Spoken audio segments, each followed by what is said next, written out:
ಆತ್ಮೀಯ H16 news ಅರ್ಥಾತ್ ಸೀತಾರಾಮ್ಗೆ ಸ್ವಾಗತ. ನಾನು ನಿಮ್ಮವ MI ಅಥವಾ ಮಲ್ಲಪ್ಪ ಜೋತವರ. ಆತ್ಮೀಯರೇ, ಬೆಳಗಾವಿ ಜಿಲ್ಲೆಯ ರಾಜಕೀಯದಲ್ಲಿ ಭೂ ಹಗರಣಗಳು ಒಂದೊಂದಾಗಿ ಮೇಲಿನ ಮೇಲೆ ಚರ್ಚೆ ಆಗ್ತಾನೆ ಇದ್ದಾವೆ. ಯಾರದು ಭೂಮಿ, ಎಲ್ಲಮ್ಮನ ಜಾಲತಾಣದಾಗ ಯಾರ್ಯಾರ್ದು ಹೆಸರಿಗೆ ಏನೇನೋ ಇವೆಲ್ಲ ಹೆಂಗೆ ಆಗ್ತಾ ಇದ್ದಾವ, ಇದಕ್ಕೆ ಅಧಿಕಾರಶಾಹಿ ಜನ ಯಾವ ರೀತಿಯಾಗಿ ಒಪ್ಪಿಗೆ ಕೊಡ್ತಾ ಇದ್ದಾರಂತ.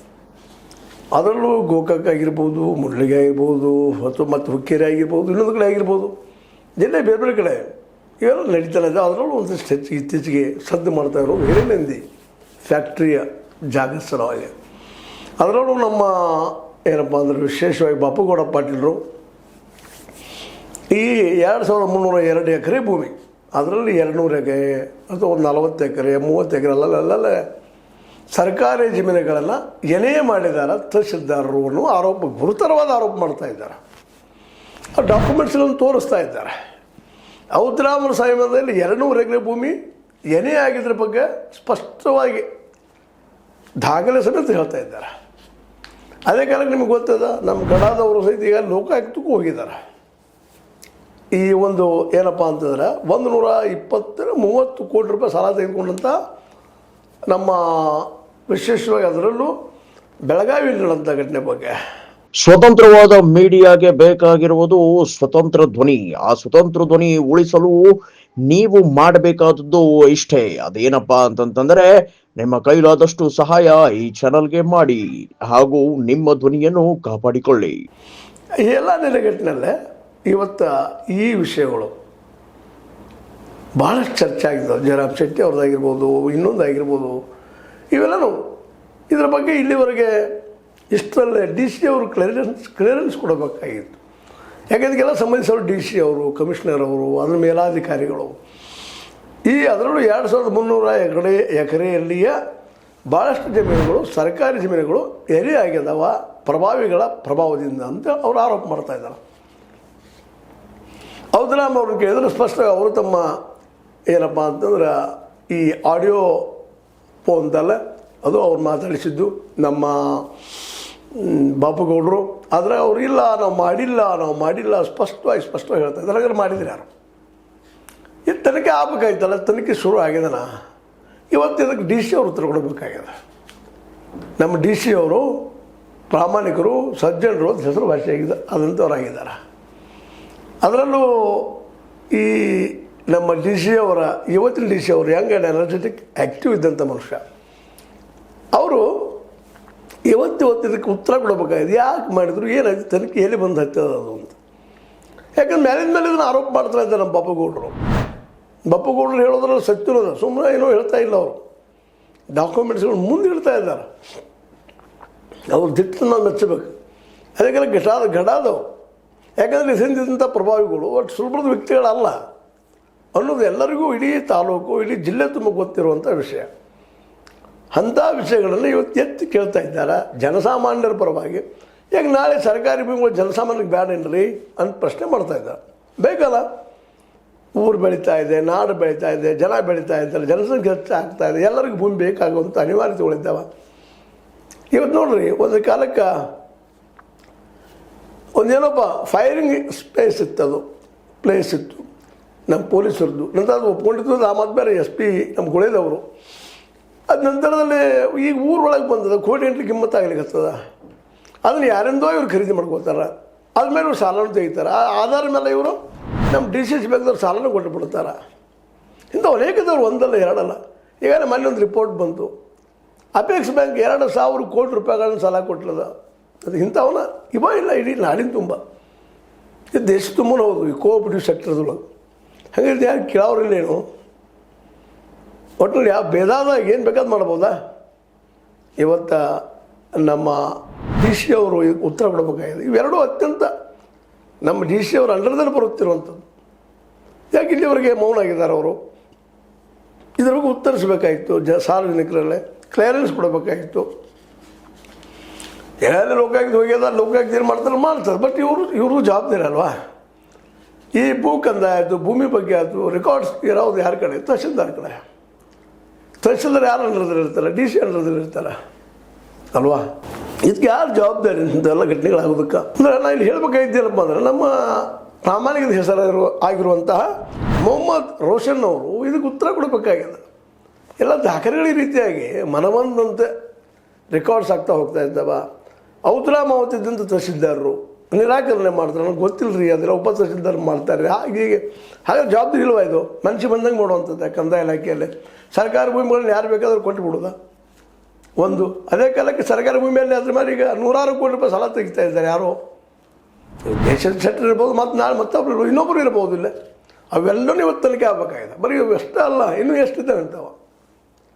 ಸೋಮೋಟವಾಗಿ ಇವುಗಳ ಬಗ್ಗೆ ನಮ್ಮ ಮೊಹಮ್ಮದ್ ರೋಷನ್ ಅವರು ಇದನ್ನೆಲ್ಲನೂ ಹುಡುಕಿಸಿ ತೆಗೆದ ಈ ಸರ್ಕಾರಿ ಜಮೀನುಗಳನ್ನ ಸರ್ಕಾರದ ಅಡಿಲೇ ಉಳಿಸ್ಕೊಳ್ಳೋಂಥ ಪ್ರಯತ್ನವನ್ನು ಅವ್ರು ಮಾಡಬೇಕಾಗಿದೆ. ಈ ಹಿನ್ನೆಲೆನೇ ಇವತ್ತು ಬಾಪೇಗೌಡರು ಎಲ್ಲರನ್ನೂ ಪ್ರಶ್ನೆ ಮಾಡ್ತಾ ಇದ್ದಾರೆ. ಅವ್ರು ಕೇಳೋದ್ರಲ್ಲಿ ಸತ್ಯದ. ಯಾಕಂದರೆ ಅವ್ರಿಗೇನು ಲಾಭ ಆಗಬೇಕಾಗಿಲ್ಲ.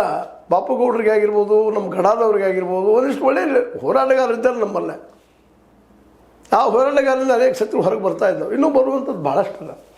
ಇಂಥ ಹೊರಗೆ ಬರೋಕ್ಕಿಂತಲೂ ಸ್ವತಃ ಸರ್ಕಾರದ ರಿಪ್ರೆಸೆಂಟೇಟಿವ್, ಜನದ ರಿಪ್ರೆಸೆಂಟೇಟಿವ್, ಜನರ ಸೇವಕ, IAS ಪಾಸ್ ಅಂತ ನಮ್ಮ DC ಅವರು ತಾವು ಸ್ವತಃ ಹೇಗಿದೆ ಸೋಮೋಟವಾಗಿ ಅಂತ ಎಷ್ಟು ಭೂಮಿಗಳು ಹೋಗಿದಾವೆ. ಪ್ರತಿಯೊಂದು ತಾಲೂಕಿನ ಯಾಕೆ ಎನ್ಕ್ವೈರಿ ಮಾಡಿಸ್ತಾ ಇಲ್ಲ? ಮಾಡಿಸ್ಬೇಕಂತ ಅವ್ರ ಧರ್ಮಕರ್ಮ. ಅಂದರೆ ಯಾರ್ದೋ ಭೂಮಿನ ಯಾರಿಗೂ ಕೊಟ್ಟು ಬಿಡೋದ? ಒಂದು ಯಾವುದೋ ಉದ್ದೇಶಕ್ಕಂತ ಇರ್ಬೋದು, ಏನೋ ಹಿರೇನಂದಿಯೊಳಗೆ ಶುಗರ್ ಫ್ಯಾಕ್ಟ್ರಿ ಕೊಟ್ಟಿರ್ಬೋದು, ಮಾಡಿರ್ಬೋದು. ಆದರೆ ಒಂದು ಲೀಗಲೈಸ್ ಬೇಕಲ್ಲ. ಅದಕ್ಕೆ ಏನದ? ಅದು ಅಟ್ಲೀಸ್ಟ್ ಈಗ ಅದು ಕೊಟ್ಟಿದ್ದ ಲೀಗಲೈಸ್ ಕರೆಕ್ಟ್ ಅದನಾ? ಅದ್ರ ಬಗ್ಗೆ ಸಾಲನೂ ಕೊಟ್ಟಿದ್ದಾರೆ ನಮ್ಮ DCC ಬ್ಯಾಂಕ್ದವರು. ನಿಜವಾಗಿಯೂ ಅದು ಆ ಭೂಮಿ ಅದು ಖರೀದಿ ಆಗಿದೆನಾ ಅಥವಾ ಏನೇ ಆಗಿದೆನಾ? ಇವ್ರು ಪ್ರಶ್ನೆ ಮಾಡ್ತಾ ಇದ್ದಾರೆ ಬಾಪೇಗೌಡರು. ಬಾಪೇಗೌಡರು ಕೇಳೋರು ಭಾಳ ಸತ್ಯದ, ಅರ್ಥಪೂರ್ಣದ.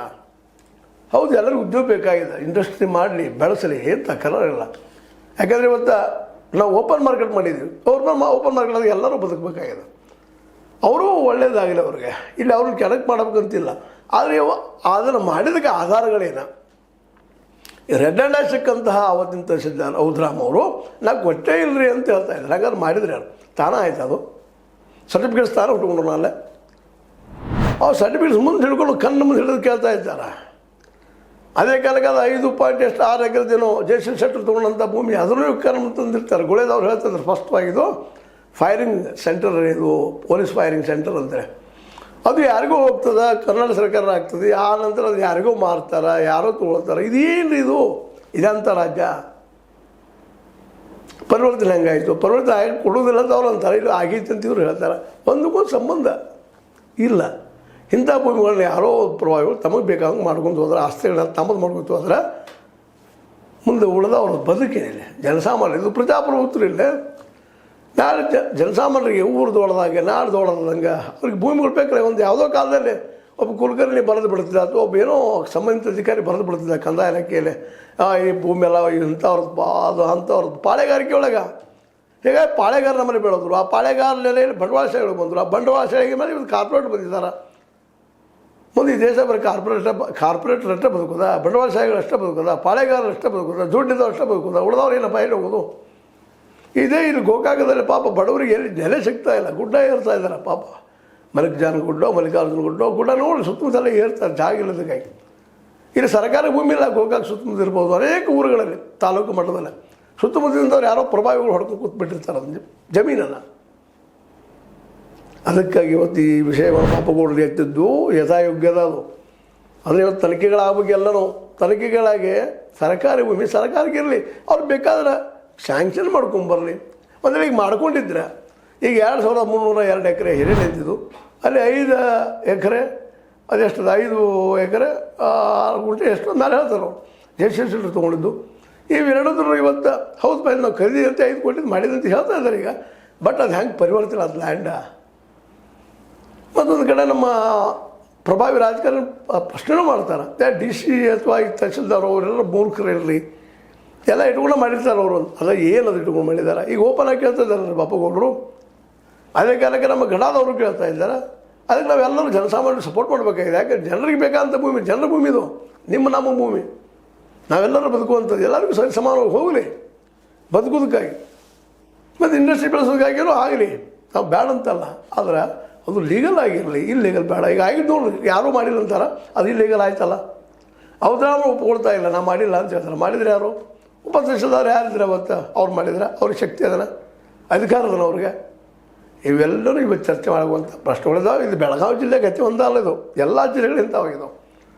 ಇಂಥ ಭೂಮಿಗಳ ಮೇಲೆ, ಸರ್ಕಾರಿ ಭೂಮಿ ಮೇಲೆ ಎಷ್ಟೆಷ್ಟು ಜನ ಇನ್ನೂ ಇವತ್ತು ಸಾಲ ತೊಗೊಂಡು ಆ ಸಾಲ ಡೂಬ್ ಮಾಡಿ ಮತ್ತು ಸಾಲದ ಮೇಲೆ ಸಾಲ ಮುಡಿಸೋರು ಸಾಲ ತೆಗೆದು ಅವು ಇದ್ದಾರೆ ರೀ. ಅಪೆಕ್ಸ್ ಬ್ಯಾಂಕ್ದಾಗ ಮತ್ತು ಸಹಕಾರಿ ಕ್ಷೇತ್ರದೊಳಗೆ ಈ ಸಹಕಾರಿ ಸಕ್ಕರೆ ಕಾರ್ಖಾನೆಗಳಿದ್ದಾವಲ್ಲ, ಅವೆಲ್ಲ ಬರೀ ಇಂಥ ಗತಿಗಳನ್ನ ಆ ಪ್ರೈವೇಟ್ದವ್ರು ತೆಗೆದುಕೊಂಡು ಇಂಥ ಗತಿಗಳನ್ನೆಲ್ಲ ಇವೆಲ್ಲರೂ ಇವತ್ತು ಎನ್ಕ್ವೈರಿ ಆಗಬೇಕಾಗಿದ್ದು ಅನಿವಾರ್ಯ. ಆ ದಿಶೆಯಲ್ಲೇ ನಮ್ಮ ಡಿ ಸಿ ಅವರು ಜೊತೆ ನಮ್ಮ ಕಂದಾಯ ಇಲಾಖೆ ಮಿನಿಸ್ಟರ್ ಬೈರೇಗೌಡರು ಇವತ್ತು ಇದನ್ನು ತನಿಖೆ ಮಾಡಿಸಿ ಸರ್ಕಾರಿ ಭೂಮಿಯಲ್ಲಿ ಸರ್ಕಾರದಲ್ಲಿ ಉಳಿಯುವಂಥ ಕೆಲಸವನ್ನು ಮಾಡಿಸ್ಬೇಕಾಗೈತಿ. ಜೊತೆಗೆ ಇಂಥ ಒಂದು ಏನು ಅಕ್ರಮವಾಗಿ ನಡೆದಂಥ ಘಟನೆಗಳಿಗೆ ಯಾರು ಮಾಡಿದಾರ ಶಿಕ್ಷೆ ಆಗುವಂಥದ್ದು ಅಧಿಕಾರಿಗಳು ಮಾಡಿ ಅಧಿಕಾರಿಗಳಿಗಾಗಲಿ ಅಥವಾ ಇದ್ರ ಹಿಂದಿನ ಪ್ರಭಾವಿಗಳ ಮೇಲೆ ಆಗೋದು ಅವ್ರಿಗೂ ಆಗಲಿ.